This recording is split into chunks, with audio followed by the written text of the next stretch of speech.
Hi ಎಲ್ಲರಿಗೂ ನಮಸ್ತೆ. China creations YouTube ಚಾನಲ್ಗೆ ಸ್ವಾಗತ. ನಾನಿವತ್ತು ಬಿಸಿ ಬಿಸಿಯಾದ ಮಸಾಲ ರಾಗಿ ರೊಟ್ಟಿ ಯಾವ ರೀತಿ ಮಾಡೋದು ಅಂತ ತೋರಿಸ್ಕೊಡ್ತಾ ಇದ್ದೀನಿ. ನೋಡೋಣ ಬನ್ನಿ. ಇದಕ್ಕೆ ಯಾವುದೇ ಥರ ಚಟ್ನಿ ಸಾಂಬಾರು ಏನೇ ಇಲ್ಲ ಅಂದರೂ ಹಾಗೆ ಕೂಡ ತಿನ್ಬೋದು.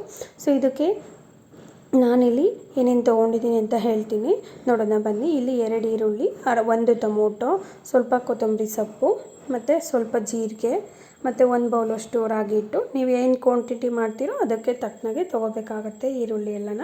ಮತ್ತು ಇದು ತಬ್ಬಾಕ್ಸಿ ಸೊಪ್ಪು, ಸಬ್ಸಿಗೆ ಸೊಪ್ಪು ಅಂತಾರೆ ನಮ್ಮ ಕಡೆ, ತಬ್ಬಾಕ್ಸಿ ಸೊಪ್ಪು ಅಂತಾರೆ. ಇದನ್ನು ಕಟ್ ಮಾಡಿ ಇಟ್ಕೊಂಡಿದ್ದೀನಿ. ಮತ್ತು 4 ಮೆಣಸಿನ್ಕಾಯಿನ ಕಟ್ ಮಾಡಿ ಇಟ್ಕೊಂಡಿದ್ದೀನಿ. ಇದೆಲ್ಲದು ಸಣ್ಣದಾಗಿ ಕಟ್ ಮಾಡಿಕೊಂಡ್ರೆ ರೊಟ್ಟಿ ತಟ್ಟಬೇಕಾದ್ರೆ ತುಂಬ ಚೆನ್ನಾಗಿ ಬರುತ್ತೆ. ಇಲ್ಲ ಅಂದರೆ ನಿಮಗದು ಸಣ್ಣದಾಗೆ ಕಟ್ ಮಾಡ್ಕೊಟ್ಟಿಲ್ಲ ಅಂದರೆ ಅದು ನಿಮಗೆ ರೊಟ್ಟಿ ತೊಟ್ಟಕ್ಕೆ ಬರಲ್ಲ, ಕಟ್ ಹಾಕಿ ಹೋಗ್ತಿರ್ತೈತೆ ಥರ ಇದೇನಿದು ರೊಟ್ಟಿ. ಸೊ ನಾನಿವಾಗ ಸ್ವಲ್ಪ ಪುಡಿ ಉಪ್ಪನ್ನ ತೊಗೋತಾ ಇದ್ದೀನಿ. ನಾನೆಲ್ಲ ಹಳ್ಳುಪ್ಪು ಯೂಸ್ ಮಾಡ್ತಿಲ್ಲ, ಅದೇಕೆಂದರೆ ಕರಗಬೇಕಂದ್ರೆ ಸ್ವಲ್ಪ ಹೊತ್ತು ನೀರಲ್ಲಿ ನೆನೆಸಿಡ್ಬೇಕಾಗುತ್ತೆ ಅಂತೇಳಿ ಪುಡಿ ಉಪ್ಪು ತೊಗೋತಾ ಇದ್ದೀನಿ.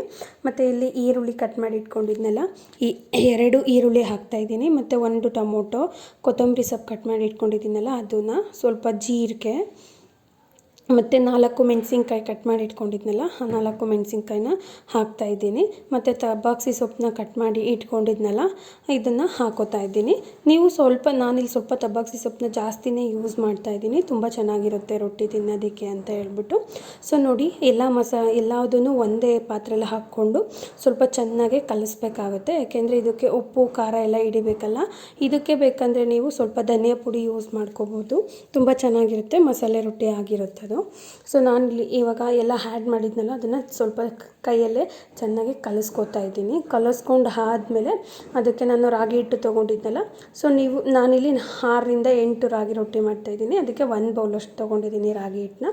ನೀವು ರಾಗಿ ಹಿಟ್ಟನ್ನ ಹಾಕ್ಕೊಂಡು ಈ ಮಸಾಲೆ ಅಂದರೆ ನಾವು ಸೊಪ್ಪು ಈರುಳ್ಳಿ ಎಲ್ಲ ಹಾಕ್ಕೊಂಡಿದ್ವಲ್ಲ ಅದನ್ನು ಕಲಸಿದ್ದಾದಮೇಲೆ ಮತ್ತೆ ನಾವು ಹಿಟ್ಟನ್ನು ನೀರು ಹಾಕ್ತಲೇ ತುಂಬ ಹೊತ್ತು ನೋಡಿ ಈ ಥರ ಮಸಾಲೆ ಅಂದರೆ ರಾಗಿ ಹಿಟ್ಟಿಗೆಲ್ಲ ಅಂಟ್ಕೊಳ್ಳೋ ಥರ, ಉಪ್ಪು ಖಾರ ಎಲ್ಲ ಅಂಟ್ಕೊಳ್ಳೋ ಥರ ಚೆನ್ನಾಗಿ ಕೈಯಲ್ಲಿ ಆಡಿಸ್ಬೇಕು.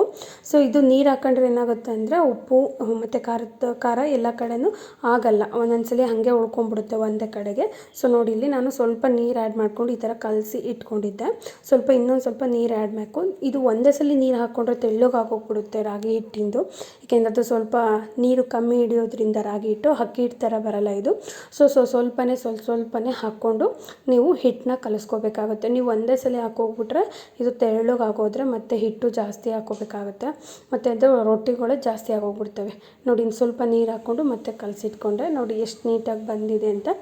ಅದಕ್ಕೆ ತುಂಬ ಗಟ್ಟಿನೂ ಇರಬಾರ್ದು, ತುಂಬ ತೆಳ್ಳಗೂ ಇರಬಾರ್ದು. ಅದಕ್ಕೆ ಹಿಟ್ಟನ್ನು ಕಲಸಿ ಇಟ್ಕೋಬೇಕಾಗತ್ತೆ. ಏಕೆಂದರೆ ಇದನ್ನು ಸ್ವಲ್ಪ ಹೊತ್ತು 10 to 15 ಮಿನಿಟ್ಸು ನೀವು ನೆನೆಯೋಕ್ಕೆ ಬಿಡಬೇಕಾಗುತ್ತೆ. ಅದು ಉಪ್ಪೆಲ್ಲ ಹೀರ್ಕೋಬೇಕಲ್ಲ ರಾಗಿ ರೊಟ್ಟಿ ಆಗಿರೋದ್ರಿಂದ. ಸೊ ನೋಡಿಲಿ, ನಾನು ಇದನ್ನು ಕಲಸಿ ನೀಟಾಗಿ ಗುಂಡುಕ್ಕೆ ಮಾಡಿ ಇದನ್ನು ಪ್ಲೇಟ್ ಹಾಕ್ಬಿಟ್ಟು ಮುಚ್ಚಿ ಇಡ್ತೀನಿ. ಇದನ್ನು 15 to 20 ಮಿನಿಟ್ಸು ಮುಚ್ಚಿಡಬೇಕಾಗುತ್ತೆ. ಸೊ ನೋಡಿ, ಇವಾಗ 20 ನಿಮಿಷ ಆಗೋಗಿತ್ತು ಮುಚ್ಚಿಟ್ಟು. ಸೊ ನಾನಿವಾಗ ಯಾವ ರೀತಿ ಮಾಡೋದು ಅಂತ ತೋರಿಸ್ತೀನಿ ನೋಡಿ.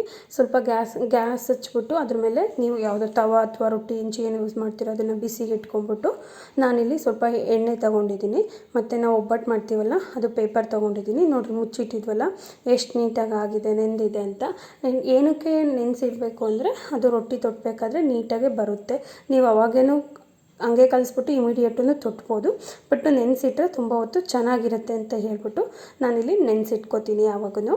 ಇದಾದಮೇಲೆ ನೋಡಿ, ಸ್ವಲ್ಪ ಉಂಡೆನ ತೊಗೊಂಡು ಪೇಪರ್ ಮೇಲೆ ಇಟ್ಬಿಟ್ಟು ಸ್ವಲ್ಪ ಎಣ್ಣೆನ ನೀಟಾಗಿ ಹಾಕ್ಕೊಂಡು ತೊಡ್ತೀನಿ. ಇಲ್ಲಿ ನೀರಲ್ಲಿ ತೊಟ್ಟಿದ್ರೆ ತುಂಬ ಹಾರ್ಡ್ ಆಗುತ್ತೆ, ಇದು ರಾಗಿ ರೊಟ್ಟಿ ಆಗಿರೋದ್ರಿಂದ ನಾನು ಇದಕ್ಕೆ ಆಯಿಲೇ ಯೂಸ್ ಮಾಡ್ಕೊತೀನಿ. ಸೊ ನೀವೇನಾದರೂ ನಮಗೆ ಆಯಿಲ್ ಬೇಡ ಅಂದರೆ ನೀರಲ್ಲೂ ಕೂಡ ನೀವು ತೊಟ್ಕೋಬೋದು, ಅಂದರೆ ಅದು ಇಮಿಡಿಯೇಟ್ ತಿನ್ನಬೇಕಾಗುತ್ತೆ, ಹಂಗೆ ಇಟ್ಟು ತಿನ್ನೋಕ್ಕೆ ಬರಲ್ಲ. ನೋಡಿ ಎಷ್ಟು ನೀಟಾಗಿ ಎಷ್ಟು ಚೆನ್ನಾಗಿ ಬಂದಿದೆ ತೊಟ್ಕೊಳ್ಳೋದಕ್ಕೆ ಅಂತ ಹೇಳ್ಬಿಟ್ಟು. ನೋಡಿ ಎಷ್ಟು ನೀಟಾಗಿ ನಾನು ತೊಟ್ಕೊಂಡಿದ್ದೀನಿ.